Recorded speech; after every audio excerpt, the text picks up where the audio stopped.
हाँ जी बच्चे, तो ऑपरेटिंग प्रॉफिट रेशियो जो आपके पास है, इसमें ऑपरेटिंग प्रॉफिट हमारा सबसे ऊपर आ जाएगा टॉप पे, ठीक है। Operating profit divided by your यही RFO इंटू 100। अब आप लोगों को याद होगा, आप लोगों ने ऑपरेटिंग प्रॉफिट निकालना कैश फ्लो में सीखा।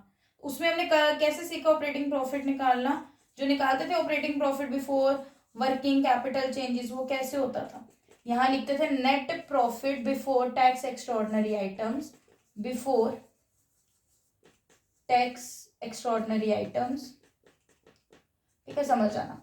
इसमें हम प्लस करते थे non cash non operating expenses को, नॉन ऑपरेटिंग या फिर नॉन कैश एक्सपेंसेस को माइनस करते थे नॉन कैश इनकम्स को या नॉन कैश ऑपरेटिंग इनकम्स को, तो हमें ऑपरेटिंग प्रॉफिट मिल जाता था।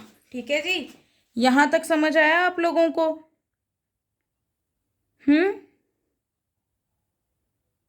अब कुछ बार बच्चे बोलेंगे कि मैडम ऑपरेटिंग एक्सपेंसेस कैसे निकलता है, तो वो भी मैं भी आपको बताने लगी हूँ। RFO तो इसमें वैसे ये जो ऑपरेटिंग एक्सपेंसेस है ना, ये वाला, ये कैसे निकलेगा, COGS तो आता है आपको निकालना।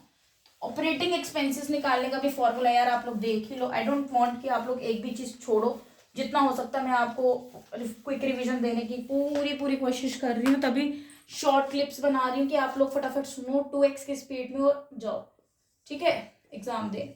ऑपरेटिंग एक्सपेंसेस रहते हैं, ये आपके पास जितने भी होते हैं बच्चे, selling distribution expenses, selling and distribution expenses plus administrative expenses, ठीक है, ये किस में आ जाते हैं आपके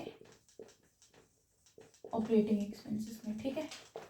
इसके बाद हमारे पास एक रेशो आती है जो प्रॉफिटेबिलिटी रेशो में कवर होती है, दैट विल बी बच्चे योर नेट प्रॉफिट रेशो।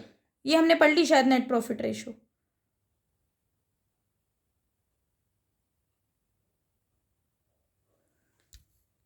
नहीं, हमने नेट प्रॉफिट नहीं पढ़ी।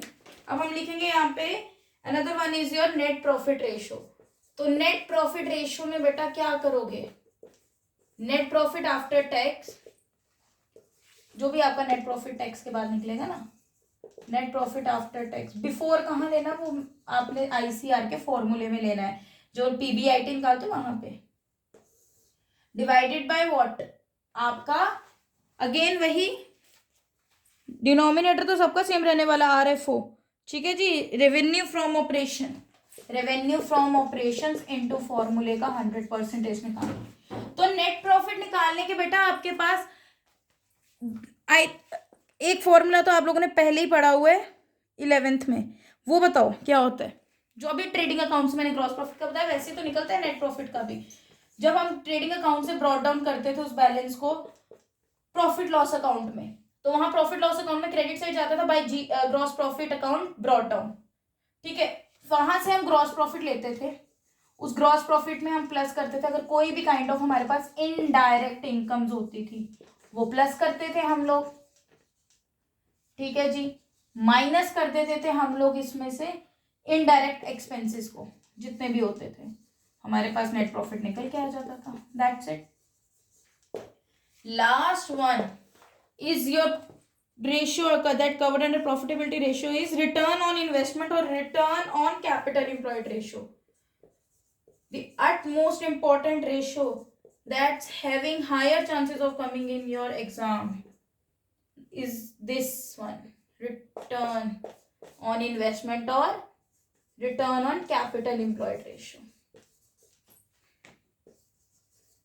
कैपिटल एम्प्लॉयड तो मैंने इतने फॉर्मूलाज बता दिए बार बार, अब आप लोगों को पूछने की जरूरत नहीं है, आप लोग देखो उसको रिवाइंड करके पीछे इसको सेशन को।